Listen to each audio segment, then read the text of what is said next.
কি ব্যাপার, তোমাকে তো অস্থির দেখাচ্ছে কেন? তুমি সবসময় বলো না যে শ্রেণী ভেদাভেদ না করতে, ঠিকই বলো, কারণ তোমার রুচি বরাবরই নিম্নমুখী। হ্যাঁ, এটা আমি তোমাকে বিয়ে করার পরেই বুঝতে পেরেছি। আচ্ছা চলো এক কাজ করি, আমরা ডিভোর্স নিয়ে নেই, কি বলো? ওয়াও, অনবদ্য, খুবই ভালো সিদ্ধান্ত।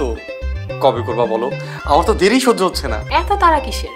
ওই ক্লিনার মেয়েটাকে নিয়ে থাকবে তাই? কেন ফালতু কথা বলছো ঋতু? হ্যাঁ, কয়েকদিন আগেই তো আমাদের অফিসের এক মেয়ে ক্লিনার ছেলেকে বিয়ে করলো, কারণ ক্লিনার ছেলেটা হ্যান্ডসাম ছিল, আর এখন ক্লিনার মেয়েটাও দেখতে সুন্দরী, তাই বললাম। ব্যাপার না, বিয়ের যা খরচ তা না হয় আমিই দিব।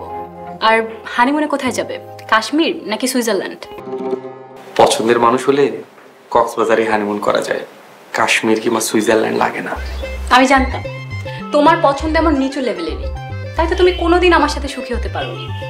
নিচু মনের নিচু শ্রেণীর মানুষ তুমি। যাক, এতদিনে অন্তত আমাকে মুক্তি দেওয়ার সিদ্ধান্ত নিয়েছো, আমি এতেই খুশি ঋতু।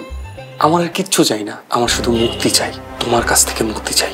হ্যাঁ তাই করবো, তবে তার আগে অফিস থেকে আগে দুজনকে বের করবো, তারপর অফিসের বাইরে যে যা খুশি তাই করবো। রহিমা কি করেছে? ওকে কেন বের করবে? আমার অপরাধ, আমাকে বের করে দাও। সব অপরাধ তো আর একা করা যায় না, যা করেছো তোমরা দুজন মিলে করেছো। আর আমার অফিসে এখন নতুন নিয়ম, কোনো সহকর্মীর সঙ্গে পারস্পরিক বা ব্যক্তিগত কোনো সম্পর্ক করা যাবে না। আর তোমরা দুজন তা করে অফিসের নিয়ম ভঙ্গ করেছো, তাই তোমাদের চাকরিও চলে যাবে। ঘনিষ্ঠ সম্পর্ক আমার আর রহিমার? এত পচা ব্রেন নিয়ে তুমি চলাফেরা করো কিভাবে? তোমার আশেপাশের মানুষ টের পায় না তোমার মস্তিষ্ক পচা গন্ধ?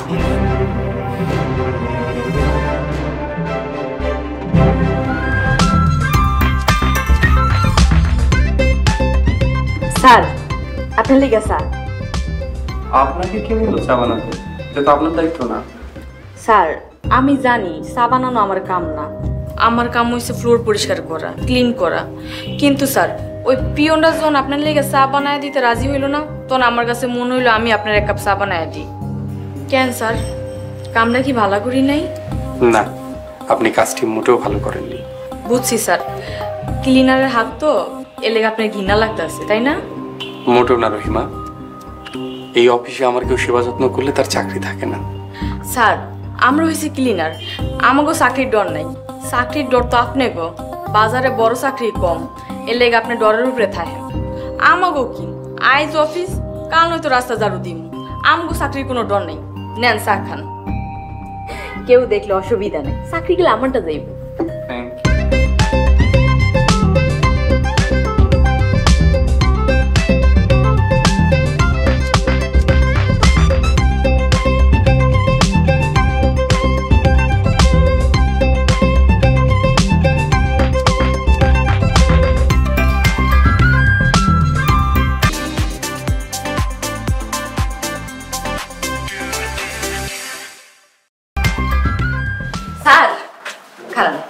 কি ব্যাপার রহিমা, কিছু বলবা?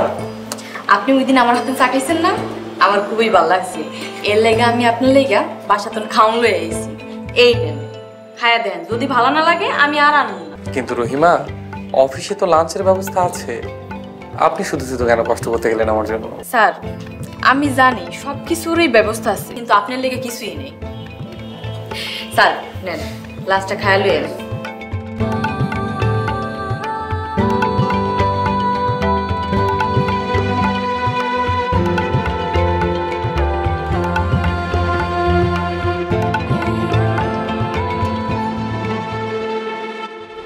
অফিসের ডিসিপ্লিন ঠিক রাখতে হলে বসকে এমন অনেক সিদ্ধান্তই নিতে হবে যা জুনিয়রদের ভালো লাগবে না, কারণ তারা জুনিয়র আর আমি বস। তুমি ভুলে যেও না, মাত্র কদিন হলেও তুমি বস হয়েছো। কারণ আমি যোগ্য তাই বস হয়েছে, আর তোমরা অযোগ্য তাই জুনিয়রই রয়ে গেছো। এত অহংকার করো না ঋতু, এসব পজিশন খুব ঠুনকো, চোখের পলকেই দেখবা পাল্টে গেছে সব। অযোগ্যরা না যোগ্যদের সবসময় অহংকারী ভাবে, আর এটাই তাদের মনের শান্তি। কি ভুল করেছি আমি? একটা অফিসার মেয়ে অফিসের ক্লিনারকে বিয়ে করেছে, আর আমি এটা মেনে নিব? বেশি দিন হয়নি তুমি নিচু শ্রেণী থেকে উঁচু শ্রেণীতে উঠেছো, তাই বলছি এত শ্রেণী ভেদাভেদ করো না। কখনো শুনেছো নিচু শ্রেণীর লোকদের মুখে এমন কথা? না, শোনোনি, কারণ এসব নিচু শ্রেণীর লোকদের কথা। তোর মনে আছে তুমি কি ছিলে যখন আমি তোমাকে বিয়ে করেছিলাম? সেদিন যদি আমি তোমাকে ঘৃণা করে বিয়ে না করতাম, না তুমি স্বাধীন হতে পারতে, না বস হতে পারতে। এই একটা আফসোস আমার সারা জীবন রয়ে যাবে, তোমাকে বিয়ে করার আফসোস।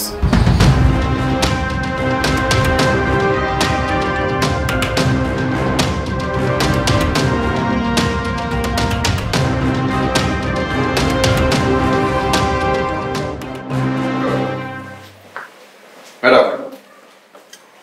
ম্যাডাম আসসালামু আলাইকুম। ওয়ালাইকুম আসসালাম। এই মেয়ে, তোমার নাম যেন কি? ম্যাডাম এতদিন ধরে অফিসে কাম করি আর আপনি আমার নামই জানলেন না? না, সবার নাম জানা আমার কাজ না। তাইলে আর নতুন করে জানার দরকার নাই, যেই কামে ডাকছেন হেইডা কোন। তুমি এই অফিসের নিয়ম ভেঙেছো, তাই তোমাকে সতর্ক করতে ডেকেছি। এরপর যদি আমি তোমাকে অফিসের কোনো স্টাফদের সাথে রং তামাশা করতে দেখি না, তাহলে তোমাকে একদম অফিস থেকে বের করে দেব। রং তামাশা মানে? ম্যাডাম আমরা হইছি মূর্খ মানুষ, আমাগুলোকে এত প্যাসের কথা কইবেন না। কি কইবেন সোজাসুজি কোন। নিতাইদা, এই মেয়েকে এক্ষুনি অফিস থেকে বের করে দেন। বলো, সরি বলো ম্যাডামকে। নিতাইদা, এইসব সরি ফরি আমাগো বস্তিতে চলে না। আমাগো বস্তিতে চলে মিলমিশ আর নয়তো দাবুট। বের হোক ছোট লোক। ও ম্যাডাম, কথা হিসাব কিতাব করে কইেন আমাগো সুইপার জাতের লগে।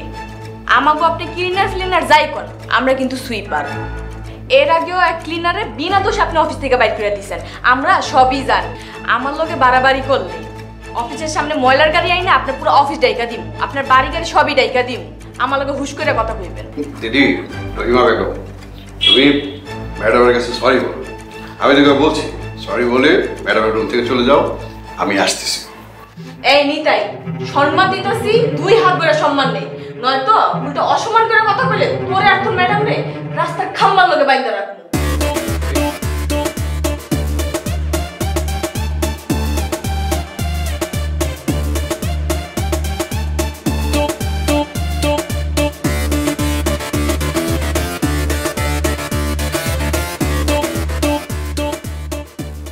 হ স্যার, সত্যি কইতাছি।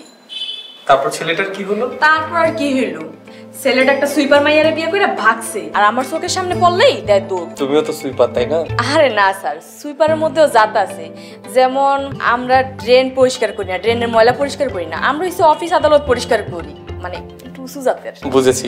আচ্ছা, তারপর তোমাকে আর কেউ প্রেমের প্রস্তাব দেয়নি? স্যার আমারে তো প্রেমের প্রস্তাব দেওয়ার সাহসই পায় না। ঘটনা হইলো কি স্যার, আমি হইছি আমাগো বস্তির সব থেকে সুন্দরী মাইয়া, আমার একটু ভাব আছে। তার মানে তুমি সিঙ্গেল? সিঙ্গেল মানে বুঝলাম না।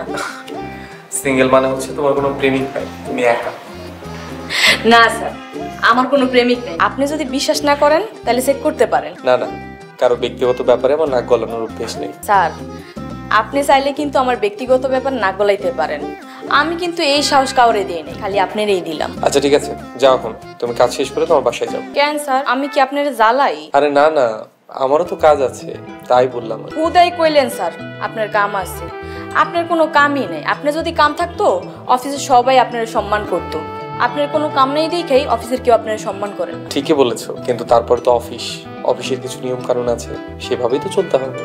যাও তুমি কাজ শেষ করে বাসায় যাও। জামুগা স্যার জামুগা, আমি এই রহিমা গেলে বুঝবেন আমি কি আসিলাম। তুমি যাবে কেন, তুমি থাকবে। ঠিক আছে স্যার, অহন আমার যাইতেই হইব, আমার আর থাকতে কইেন না। তো যাওনের আগে আমি আপনার এক কাপ চা খাওয়াই দেব।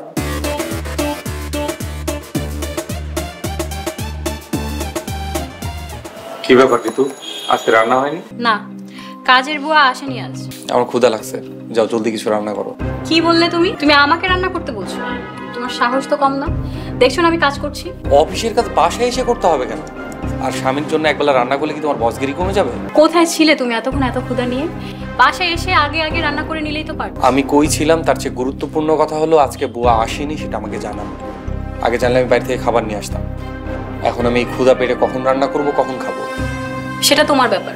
এখন যাও, আমি কাজ করছি। বাসায় এসেও শান্তি নেই, অফিসে যেমন বাসায় তেমন, আর ভাল লাগতেছে না।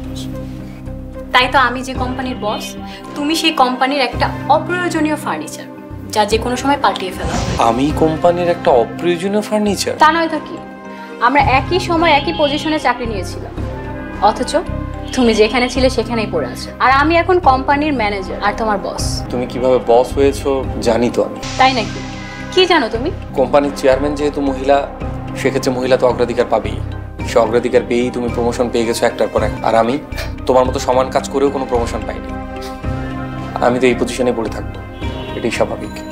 ভাগ্যিস কোম্পানির চেয়ারম্যান একজন মহিলা, পুরুষ হলে তো তুমি এখন অনেক নোংরা কিছু বলতে পারো। আমি নোংরা মানসিকতার হলে তোমাকে চাকরি করবার অনুমতি দিতাম। অনুমতি? তুমি আমাকে অনুমতি দেয়ার কে? আমি স্বাধীন শিক্ষিত একজন নারী, আমার না কারো অনুমতি প্রয়োজন হয় না। আচ্ছা ঋতু, এই তুমি কি সেই তুমি যাকে আমি ভালোবেসে বিয়ে করেছিলাম? আমি তোমাকে জীবনের প্রত্যেকটা পদে পদে ইন্ডিপেন্ডেন্ট হতে সাহায্য করেছি, আর তুমি নিজে স্বাধীন হয়ে আমাকে পরাধীন করবার চেষ্টা করছো। ওরে আমার প্রগতিশীল স্বামী রে, শোনো, আমি না খুব ভালো করেই জানি যে তুমি কেন আমাকে ইন্ডিপেন্ডেন্ট হতে সাহায্য করেছিলে। কারণ তুমি জানতে যে তুমি একটা অপদার্থ। আমি ইন্ডিপেন্ডেন্ট হলে তুমি ঘরে বসে বসে খেতে পারবে, তাই আমাকে চাকরি করতে উৎসাহ দিতে। আমার ইন্ডিপেন্ডেন্ট হওয়া নিয়ে তোমার কোনো সমস্যা নেই, তোমার সমস্যা হচ্ছে আমি তোমার বস। এটাই তুমি মানতে পারছো না। ওই যে অতি সাধারণ পুরুষ মেন্টালিটি। আমি যদি সাধারণ পুরুষ মেন্টালিটির হতাম তাহলে বহু আগেই তোমাকে আমি ডিভোর্স দিয়ে দিতাম। তুমি আমাকে কিসের ডিভোর্স দিবে? দয়া করে, তো আমি সংসার করছি তোমার সাথে। প্লিজ আর দয়া করো না আমাকে, তোমার এই দয়া দিন দিন আমার উপরে বোঝা হয়ে যাচ্ছে। এখন আমার সামনে থেকে যাও তো, মেজাজ খারাপ হয়ে গেছে। হাতের কাছে যা পাবো ছুঁড়ে মারবো তোমার কপালে। যাও সামনে থেকে।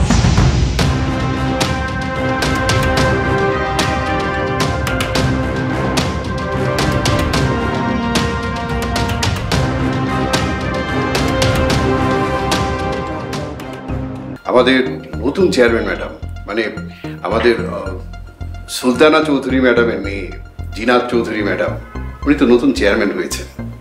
ও হ্যাঁ, মেল পাঠিয়েছিল, এখনো দেখিনি। তা চেয়ারম্যানের মেয়ে না বিদেশে ছিল, কবে এলো আর কবে বা চেয়ারম্যান হলো? কই, আমার ভোট তো কেউ নেয়নি। সে কি ম্যাডাম, ভোট তো হয়ে গেছে। কি বলেন নিতাইদা? আমার ভোট তো আমি দেইনি। আপনি ভোট দেননি? আপনার ভোট নেয়নি? না না, এমন তো হওয়ার কথা না। সে যাই হোক, আপনি তাড়াতাড়ি রেডি হয়ে নিন, চেয়ারম্যান ম্যাডামের আসার সময় হয়ে গেছে। আমার আবার কিছু গোছ গাছ বাকি আছে, রেডি হয়ে নিন।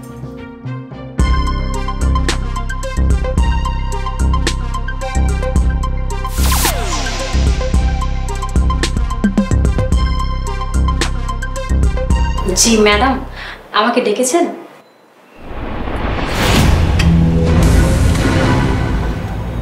কি অবস্থা, কেমন আছেন ঋতু রহমান?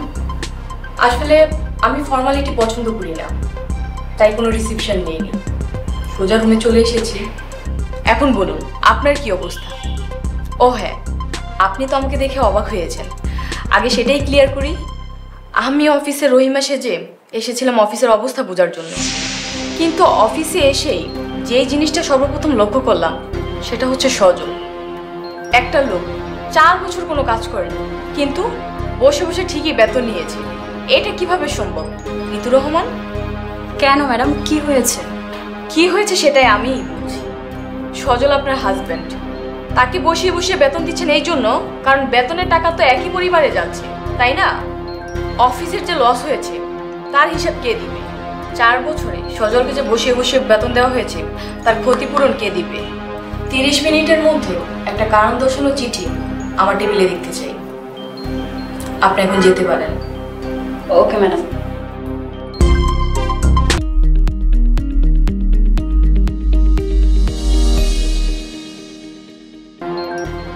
ম্যাডাম, ওরা চলে আসছে। আরে আসুন। সজল সাহেব, সবই তো শুনলেন, এখন আপনি কি বলতে চান? ম্যাডাম, ঋতু ম্যাডামের কোনো দোষ নেই, সব দোষ আমার। আমি 4 বছর থেকে বসে বসে বেতন নিয়েছি। আপনি চাইলে আমাকে শাস্তি দিতে পারেন, আপনি ঋতু ম্যাডামকে ক্ষমা করে দিন। সম্ভব হলে আমি সবকিছুর ক্ষতিপূরণ দিতে রাজি আছি। এই ব্যাপারে অবশ্য ম্যাডাম আমি কিছুই জানি না, আমি কিছু বলতে পারবো না। সজল সাহেব, আমি তাকে ক্ষমা করে দিতাম যদি সে আপনাকে বসিয়ে বসিয়ে বেতন দেওয়ার মতো ভুলটা করতো, কিন্তু সে যেটা করেছে এটা কোনো ভুল নয়, এটা একটা ক্রাইম। ক্রাইম? কি বলছেন ম্যাডাম, কি করেছে ঋতু? আমি এই অফিসে ক্লিনার হয়ে আসার পর থেকে আপনার উপর বিশেষ নজর রাখি। আপনার প্রতি অফিসের প্রতিটা লোকের এত অবহেলা অবজ্ঞা দেখে আমি ভাবতে বাধ্য হয়েছি যে একটা লোক এত অকর্ম, তারপরও তার চাকরি যাচ্ছে না কেন। তারপর আমি নিতাইদার সাহায্য নিয়ে আপনার 4 বছরের সকল প্রজেক্ট ও ডিজাইন বের করি, আর সেগুলো বাসায় বসে বসে স্টাডি করি। সেখান থেকে যা বুঝলাম, আপনার স্ত্রী মানে আমাদের manager Ritu Rahman day by day আপনার সাথে প্রতারণা করে আসছে। না না ম্যাডাম, আমার স্ত্রী রাগী, এটা আমি স্বীকার করি, কিন্তু সে আমার সাথে প্রতারণা করতে পারে না। সজল সাহেব, শুরু থেকে এখন পর্যন্ত আপনার প্রতিটি ডিজাইন প্রজেক্ট আমি দেখেছি। আমার তো ভাবতেই অবাক লাগছে যে এই প্রজেক্টগুলো রিজেক্ট হয় কিভাবে। আমি আরো গভীরে গেলাম, গভীরে গিয়ে যা জানতে পারলাম তা ভেবেই আমার মাথা নষ্ট হয়ে যাচ্ছে। একজন স্ত্রী তার স্বামীর সাথে কিভাবে এত প্রতারণা করতে পারে? ম্যাডাম, উনি আসলে লোক ভালো। আমি একে বহুবার বোঝানোর চেষ্টা করছি। আপনার ডিজাইনগুলো পাস হচ্ছে, কিন্তু সেগুলো ঋতু ম্যাডামের নামে। কিন্তু নিতাইদা এটা কি করে সম্ভব? আপনার প্রতিটা ডিজাইন শুরুটা অথবা শেষটা কিছু পরিবর্তন করে ঋতু নিজের নামে হেড অফিসে পাঠাতো। আর আমি এটা বুঝেছি আপনার অরিজিনাল ডিজাইনগুলো দেখে। অথচ ম্যাডাম, সজল ছাড়ের প্রতিটি ডিজাইন দেখা মাত্রই রিজেক্ট করে দিত ঋতু ম্যাডাম। আর এমন ভাব দিত যাতে করে ওই সজল সাহেব ওই বিষয়টাতে আর কোনো মনোযোগী নিবিষ্ট করতে পারত না। তারপরও সে ডিজাইন হুবহু কপি করে নিজের নামে পাঠিয়ে দিত।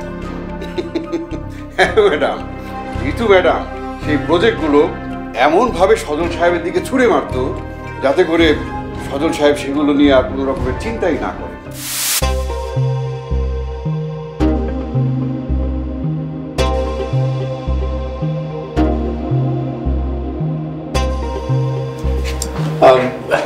ম্যাডাম, আমি যে মেইলটা পাঠিয়েছিলাম ওটা কি দেখেছেন? জি দেখেছি। ওটা আপনি কি করেছেন সজল? সেম এরকম ডিজাইন আমাকে আরো অনেকেই দিয়েছে। আমি নিজেও এর চেয়ে অনেক ভালো ডিজাইন করেছি, যা দেখলে আপনার নিজেরই মনে হবে যে আপনি আমারটা কপি করেছেন। দেখবেন আমারটা? না না, দেখার দরকার নেই। তার চেয়ে বরং আমি আরেকটা বানাই। একটু মাথা খাটান সজল, আরো আপডেট হতে হবে। ঠিক আছে, আসি।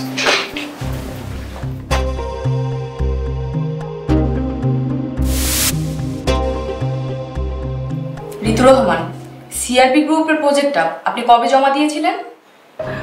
ম্যাডাম, জুনের 17 তারিখ। মজার ব্যাপার হলো সিআরপি গ্রুপের প্রজেক্টটা আপনি হুবহু জমা দিয়েছেন, সামান্য পরিবর্তনও করেননি। ডাইরেক্ট চুরি। সজল সাহেবের মনের অবস্থা এমন হয়েছে যে কোনো প্রজেক্টের ব্যাপারেই উনি আর মনোযোগ দিতে পারতেন না। আমি সজল সাহেবকে অনেকবার বুঝিয়েছি যে আপনার প্রজেক্টগুলো পাস হচ্ছে, কিন্তু সেগুলো ঋতু ম্যাডামের নামে। এই সব কিছুই মিথ্যা। আমি ঋতুকে কোনো প্রজেক্ট দিইনি। যা করার সব ঋতু নিজেই করেছে।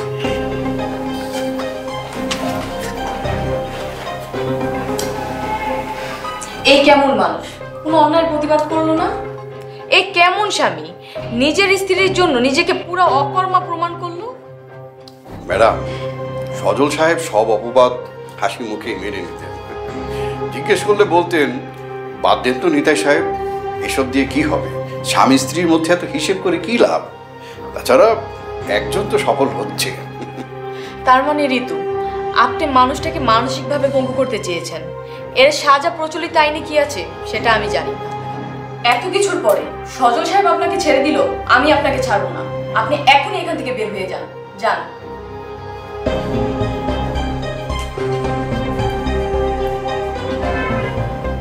নিতাইদা, আচ্ছা তাহলে আমাদের এই ফ্লোরের ময়লার মতো তুমি আমার মনের সকল ময়লা মুছে পরিষ্কার করে দাও। তোমার মনের ময়লা তো আমি পরিষ্কার করতে পারবো না, ওটা তোমাকেই করতে হবে। প্লিজ সজল, তুমি আমাকে মাফ করে দাও প্লিজ।